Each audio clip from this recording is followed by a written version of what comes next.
नमस्कार साथियों, स्वागत है आप सभी का अपने YouTube channel JP inspire academy पर। आज की वीडियो में देखिए हम चर्चा करने वाले हैं रेलवे की अप्रेंटिस वैकेंसी के बारे में। तो जैसा कि आप जानते होंगे कि मैं आपको पिछली का वीडियो में रेलवे की जो भी अप्रेंटिस की वैकेंसी निकलती हैं मैं उसकी सारी जानकारी आपको दे चुका हूँ। तो अभी क्या अभी एक वैकेंसी और निकल कर आई है जो कि आपकी आरआरसी ईस्टर्न रेलवे में क्या है, अप्रेंटिस के 3115 पोस्टों पर ये वैकेंसी आई है।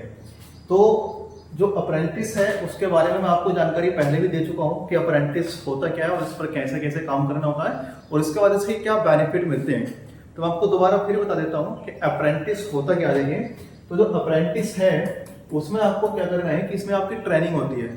आपकी रेलवे में आने की अभी आपका ईस्टर्न रेलवे है या आपका उत्तरी रेलवे में वैकेंसी निकलेंगी, दक्षिणी रेलवे में जो आपके 18 जोन है उसमें किसी भी जोन में क्या हर साल क्या है आपकी साल भर में या 6 महीने में हर साल में 2-3 बार क्या वैकेंसी आती है अप्रेंटिस के तौर पर।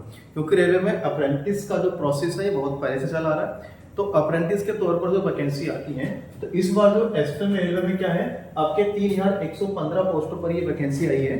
और इसमें क्या क्या है और इसके फॉर्म कब से अप्लाई शुरू होने वाले हैं तो आज हम पूरी चर्चा करने वाले हैं। देखिए इसके बारे में तो सबसे पहले तो आप इसकी योग्यता के बारे में सुने कि योग्यता क्या है।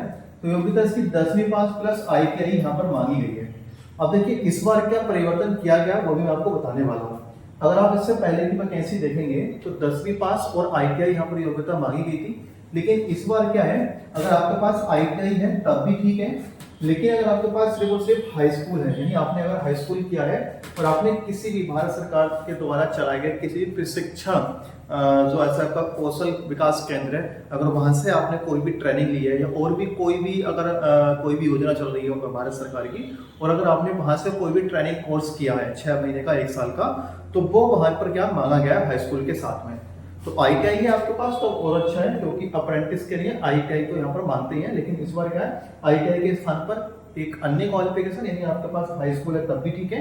और साथ में अगर आपने कहीं भी भारत सरकार द्वारा चलाए गए किसी भी संस्थान में क्या अगर आपने प्रशिक्षण किया यानी अप्रेंटिस किया है, अप्रेंटिस मतलब ट्रेनिंग ही होता है। तो जैसे कौशल विकास केंद्र में जाओगे तो वहां भी क्या है वो ट्रेनिंग ही देते हैं और ट्रेनिंग के बाद आपको क्या है आपका प्लेसमेंट कराते हैं कहीं ना कहीं प्राइवेट सेक्टर में, प्राइवेट कंपनियों में।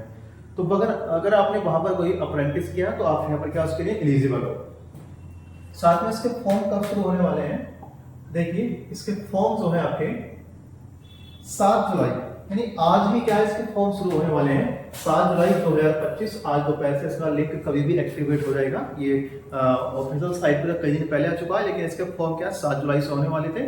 तो आज इसके फॉर्म क्या अप्लाई शुरू होने जाएंगे किसी भी टाइम शाम तक। और इसकी लास्ट डेट है वो दी है 8 अगस्त 2025। 8 अगस्त 2025 यानी कि 7 जुलाई से 8 अगस्त 2025 तक क्या आप इसके फॉर्म अप्लाई करा सकते हैं। यानी कि अगर आप डेट देखेंगे तो जो आपका NTPC CBT 1 की जो एग्जाम डेट है उस आपका 7 अगस्त है और वो 8 दिसंबर है। उससे 1 महीने पहले क्या इस जैसे ही आपके एग्जाम स्टार्ट होंगे NTPC CBT 1 के ये क्या है अप्लाई डेट इसकी क्या खत्म हो रही है। तो अगर उसके बाद देखें फीस चार्ज कितना यहाँ पर रखा गया है तो यहाँ पर फीस चार्ज है आपका 0 यानी यहाँ पर आपकी कोई भी अगर आप किसी भी कैटेगरी से बिलोंग करते हो तो आपके यहाँ पर आप देखेंगे सभी में कितनी फीस है 0 फीस यानी कि यहाँ पर आपका फॉर्म अप्लाई कराने का कोई भी चार्ज नहीं रखा गया है। और साथ में मैं आपको बता देता हूँ अप्रेंटिस का फायदा क्या होगा। देखिए अप्रेंटिस का फायदा होता है कि अगर आपने ऐसे अप्रेंटिस की है रेलवे में तो जो भी वैकेंसी आती है अप्रेंटिस रेलवे में जो भी वैकेंसी आएंगी चाहे वो NTPC हो, टेक्नीशियन हो, ग्रुप D हो, तो उसमें अप्रेंटिस वालों के लिए क्या एक्स्ट्रा अलग से रिजर्वेशन दिया जाता है कि इतनी वैकेंसी क्या अप्रेंटिस वालों के लिए। तो उसमें बहुत ज़्यादा आपको अपॉर्चुनिटी बनती है अगर आपने अप्रेंटिस की है। और अप्रेंटिस के दौरान आपको ऐसा नहीं कि सिर्फ ट्रेनिंग दी जाएगी, आपको सैलरी भी मिलेगी लेकिन कम मिलती है, सैलरी कम मिलेगी लेकिन जैसे ही वैकेंसी आएंगी तो आपको क्या वहाँ पर आरक्षण दिया जाएगा यानी आपके लिए वहाँ पर स्पेशल सीटें क्या रिजर्व की जाएंगी। तो ये अप्रेंटिस का बहुत सारा फायदा होता है। जो भी बच्चे अप्रेंटिस करते हैं तो उनको बहुत सारा फायदा मिलता है। तो उम्मीद करते हैं जानकारी समझ में आ गई होगी और समझ में आ गई हो तो वीडियो को लाइक कर दीजिएगा और चैनल को सब्सक्राइब कर लीजिए।